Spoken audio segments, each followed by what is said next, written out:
ਵਾਹਿਗੁਰੂ ਜੀ ਕਾ ਖਾਲਸਾ ਵਾਹਿਗੁਰੂ ਜੀ ਕੀ ਫਤਿਹ।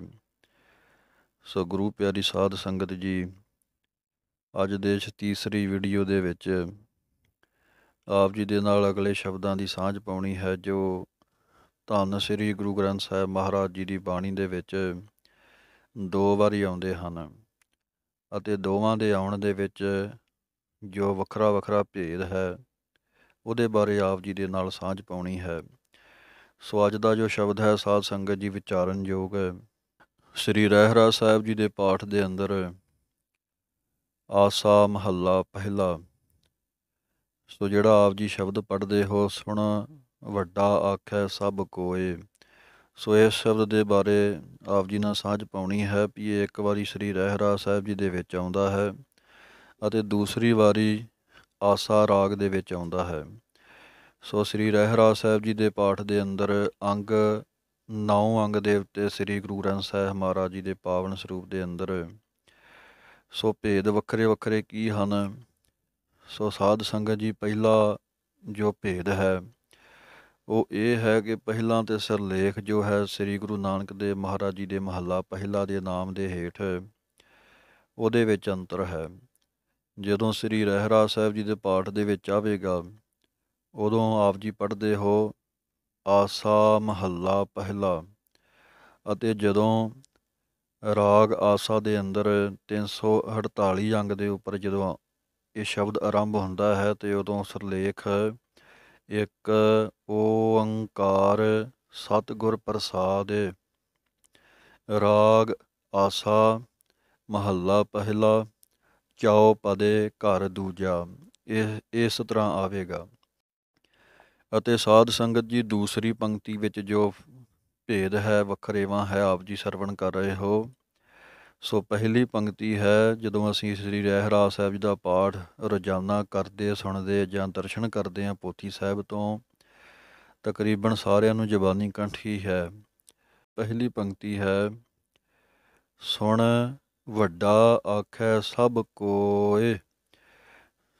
ਇਸੇ ਤਰ੍ਹਾਂ ਜਦੋਂ ਇਹ ਪੰਕਤੀ ਆਸਾ ਰਾਗ ਦੇ ਵਿੱਚ ਆਵੇਗੀ ਸੋ ਉੱਥੇ ਜਾ ਕੇ ਸਾਧ ਸੰਗਤ ਜੀ, ਸੋ ਭੇਦ ਇਹ ਹੈ ਕਿ ਉੱਥੇ ਪੰਕਤੀ ਹੈ ਸੁਣ ਵੱਡਾ ਆਖੈ ਸਭ ਕੋਈ।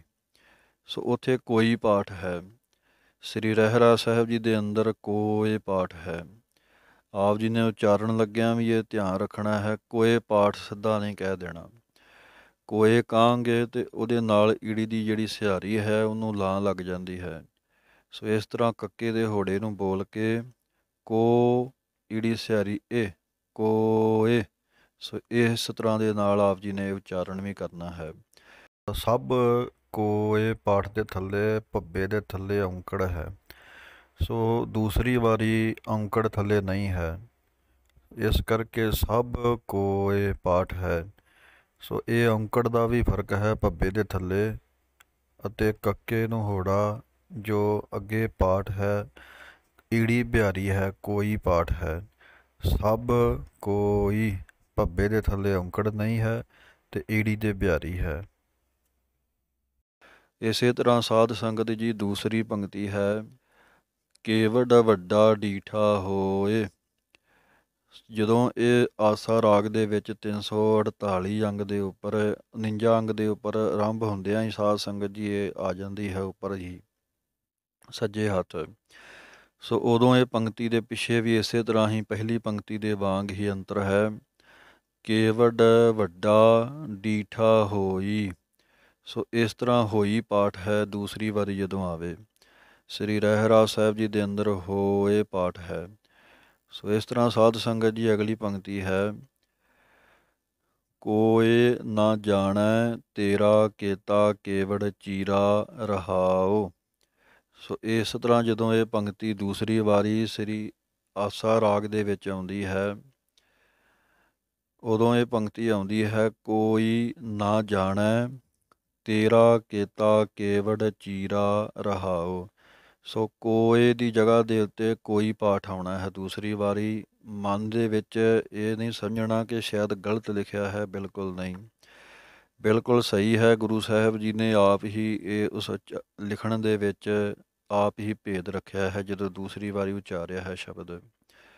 ਸੋ ਉਸ ਤੋਂ ਅਗਲੀ ਪੰਕਤੀ ਹੈ, ਸਿੱਧਾ ਪੁਰਖਾ ਕੀਆ ਵਡਿਆਈਆ। ਜਦੋਂ ਇਹੀ ਪਾਠ ਰਾਗ ਆਸਾ ਦੇ ਵਿੱਚ 349 ਅੰਗ ਦੇ ਉੱਪਰ ਆਪ ਜੀ ਪੰਕਤੀ ਪੜ੍ਹੋਗੇ ਤੇ ਇਹਦੇ ਵਿੱਚ ਸਿਰਫ ਇੱਕ ਬਿੰਦੀ ਦਾ ਅੰਤਰ ਹੈ ਵਡਿਆਈਆਂ ਦੇ ਉੱਤੇ। ਹੁਣ ਵੇਖੋ, ਜਦੋਂ ਸ੍ਰੀ ਰਹਿਰਾਸ ਸਾਹਿਬ ਜੀ ਦਾ ਪਾਠ ਕਰਾਂਗੇ ਉਦੋਂ ਪਾਠ ਆਵੇਗਾ ਸਿੱਧਾ ਪੁਰਖਾ ਕੀਆ ਵਡਿਆਈਆ, ਅਤੇ ਇਹੀ ਪਾਠ ਅੱਗੇ ਜਾ ਕੇ ਆਉਂਦਾ ਹੈ ਸਿੱਧਾ ਪੁਰਖਾ ਕੀਆ ਵਡਿਆਈਆਂ। ਵਡਿਆਈਆਂ ਬਿੰਦੀ ਲਾ ਕੇ ਨੱਕ 'ਚ ਬੋਲਣਾ ਹੈ। ਸੋ ਇਸ ਤਰ੍ਹਾਂ ਅਗਲੀ ਪੰਕਤੀ ਦਾ ਸਾਧ ਸੰਗਤ ਜੀ ਭੇਦ ਰੱਖਿਆ ਹੈ, ਆਖਣ ਵਾਲਾ ਕਿਆ ਵਿਚਾਰਾ, ਵਾਵੇ ਦੇ ਨਾਲ ਹੈ। ਇਹੀ ਪਾਠ ਜਦੋਂ ਅੱਗੇ ਜਾ ਕੇ ਆਉਂਦਾ ਹੈ 349 ਅੰਗ ਤੇ, ਇਸ ਸ਼ਬਦ ਦੇ ਵਿੱਚ ਬੱਬਾ ਲਗਾ ਦਿੱਤਾ ਹੈ ਗੁਰੂ ਸਾਹਿਬ ਜੀ ਨੇ ਵਾਵੇ ਦੀ ਜਗ੍ਹਾ ਤੇ, ਆਖਣ ਵਾਲਾ ਕਿਆ ਵਿਚਾਰਾ। ਸੋ ਇਸ ਤਰ੍ਹਾਂ ਪੜ੍ਹਨਾ ਹੈ ਜਿਸ ਤਰ੍ਹਾਂ ਗੁਰੂ ਸਾਹਿਬ ਨੇ ਲਿਖਿਆ ਹੈ। ਸੋ ਉਸ ਤੋਂ ਅਗਲਾ ਭੇਦ ਅਗਲੀ ਪੰਕਤੀ ਦੇ ਵਿੱਚ ਹੈ, ਜਿਸ ਤੂੰ ਦੇਹ ਤਿਸੈ ਕਿਆ ਚਾਰਾ। ਜਦੋਂ ਇਹ ਸ੍ਰੀ ਰਹਿਰਾਸ ਸਾਹਿਬ ਜੀ ਦੇ ਵਿੱਚ ਪਾਠ ਆਵੇਗਾ ਤੱਤੇ ਦੇ ਦਲੈਂਕੜਾਂ ਆਵਣਗੀਆਂ, ਉੱਤੇ ਟਿੱਪੀ ਨਹੀਂ ਹੈ। ਇਹੀ ਪਾਠ ਜਦੋਂ ਆਸਾ ਰਾਗ 'ਚ ਪੜ੍ਹੋਗੇ ਤੇ ਉੱਥੇ ਟਿੱਪੀ ਲੱਗੀ ਹੋਈ ਹੈ। ਇਹ ਭੇਦ ਹੈ ਤੱਤੇ ਦੇ ਦਲੈਂਕੜਾਂ ਉੱਤੇ ਟਿੱਪੀ। ਸੋ ਪਾਠ ਆਉਂਦਾ ਹੈ, ਜਿਸ ਤੂੰ ਦੇਹ ਤਿਸੈ ਕਿਆ ਚਾਰਾ। ਸੋ ਇਸੇ ਤਰ੍ਹਾਂ ਹੀ ਦੱਦੇ ਦੀ ਲਾਂ ਨੂੰ ਲੰਮਾ ਬੋਲ ਕੇ ਹਾਹੇ ਸਿਹਾਰੀ ਬੋਲਣੀ ਹੈ। ਦੇਹ ਪਾਠ ਨਹੀਂ ਕਰਨਾ, ਹਾਹੇ ਨੂੰ ਲਾਂ ਲੱਗ ਜਾਵੇਗੀ। ਜਿਸ ਤੂੰ ਦੇਹ ਤਿਸੈ ਕਿਆ ਚਾਰਾ। ਸੋ ਇਸ ਤਰ੍ਹਾਂ ਸਾਧ ਸੰਗਤ ਜੀ ਤੱਤੇ ਦੇ ਉੱਤੇ ਟਿੱਪੀ ਦਾ ਅੰਤਰ ਰੱਖਿਆ ਹੈ ਗੁਰੂ ਸਾਹਿਬ ਜੀ ਨੇ। ਇਸੇ ਤਰ੍ਹਾਂ ਅਗਲਾ ਸ਼ਬਦ ਜਿਹੜਾ ਆਪ ਜੀ ਨਾਲ ਹੀ ਪੜ੍ਹਦੇ ਹੋ ਸ੍ਰੀ ਰਹਿਰਾਸ ਸਾਹਿਬ ਜੀ ਦੇ ਵਿੱਚ, ਆਸਾ ਮਹੱਲਾ ਪਹਿਲਾ। ਸੋ ਉਹਦੀ ਇਸ ਸ਼ਬਦ ਦੀ ਪਹਿਲੀ ਪੰਕਤੀ ਦੇ ਵਿੱਚ ਸੋ ਸਾਧ ਸੰਗਤ ਜੀ ਦੋ ਪੰਕਤੀਆਂ ਦੇ ਵਿੱਚ ਭੇਦ ਹੈ।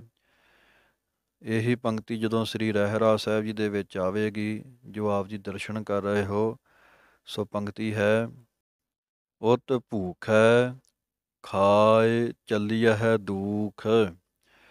ਸੋ ਇਹ ਤੇ ਹੈਗੀ ਸ੍ਰੀ ਰਹਿਰਾਸ ਸਾਹਿਬ ਜੀ ਦੇ ਅੰਦਰ। ਇਹੀ ਪੰਕਤੀ ਜਦੋਂ ਆਸਾ ਰਾਗ ਦੇ ਵਿੱਚ ਆਵੇਗੀ ਤੇ ਉੱਥੇ ਪੰਕਤੀ ਆਉਣੀ ਹੈ, ਤਿਤ ਭੂਖੈ ਖਾਏ ਚੱਲੀਐ ਦੂਖ। ਸੋ ਉਤ ਦੀ ਜਗ੍ਹਾ ਦੇ ਉੱਤੇ ਗੁਰੂ ਸਾਹਿਬ ਜੀ ਨੇ ਤਿਤ ਦੀ ਵਰਤੋਂ ਕੀਤੀ ਹੈ, ਕਿਉਂਕਿ ਦੂਸਰੀ ਵਾਰੀ ਉਚਾਰਨ ਕੀਤਾ ਹੈ ਤੇ ਭੇਦ ਰੱਖਣਾ ਜ਼ਰੂਰੀ ਹੈ। ਗੁਰੂ ਸਾਹਿਬ ਜੀ ਨੇ ਰੱਖਿਆ ਹੈ, ਇਸ ਕਰਕੇ ਜਿੰਨੇ ਵੀ ਸ਼ਬਦ ਆਏ ਹਨ ਥੋੜ੍ਹਾ ਥੋੜ੍ਹਾ ਭੇਦ ਰੱਖਿਆ ਹੈ ਮਹਾਰਾਜ ਜੀ ਨੇ। ਸੋ ਇਸੇ ਤਰ੍ਹਾਂ ਸਾਧ ਸੰਗਤ ਜੀ ਦੂਸਰੀ ਪੰਕਤੀ ਹੈ ਇਸੇ ਸ਼ਬਦ ਦੀ, ਦੇਦਾ ਰਹਿ ਨਾ ਚੂਕੈ ਭੋਗ। ਸੋ ਇਹੀ ਪਾਠ ਜਦੋਂ ਆਵੇਗਾ ਆਸਾ ਰਾਗ ਦੇ ਅੰਦਰ 349 ਅੰਗ ਤੇ ਵੇਖੋ ਫਰਕ ਕੀ ਹੈ, ਇੱਕ ਬਿੰਦੀ ਦਾ ਸਿਰਫ। ਅਸੀਂ ਆਖ ਦਿੰਦੇ ਹਾਂ ਕਿ ਬਿੰਦੀ ਲਾਉਣ ਜਾਂ ਘਟਾਉਣ ਨਾਲ ਕੀ ਫਰਕ ਪੈਂਦਾ ਹੈ, ਇਹ ਫਰਕ ਭੇਦ ਹੈ। ਦੇਖੋ ਗੁਰੂ ਸਾਹਿਬ ਜੀ ਨੇ ਬਿੰਦੀ ਦੀ ਵਰਤੋਂ ਜਿੱਥੇ ਕਰਨੀ ਹੈ ਕੀਤੀ ਹੈ।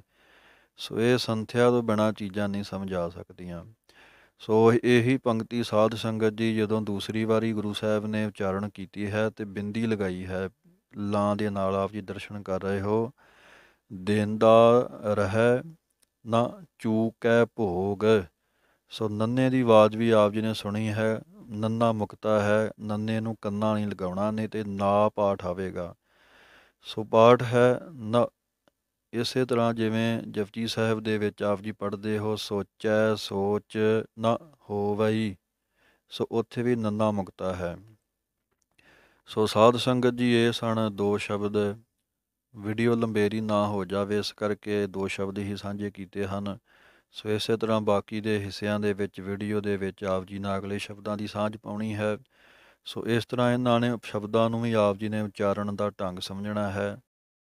ਸੋ ਇਸ ਵੀਡੀਓ ਨੂੰ ਆਪ ਜੀ ਦੁਬਾਰਾ ਸਮਝੋ ਅਤੇ ਹੋਰ ਸੰਗਤਾਂ ਤੱਕ ਸਾਂਝੀਆਂ ਕਰੋ ਜੀ, ਤਾਂ ਜੋ ਹੋਰ ਸੰਗਤਾਂ ਵੀ ਲਾਹਾ ਪ੍ਰਾਪਤ ਕਰ ਸਕਣ। ਵਾਹਿਗੁਰੂ ਜੀ ਕਾ ਖਾਲਸਾ, ਵਾਹਿਗੁਰੂ ਜੀ ਕੀ ਫਤਿਹ।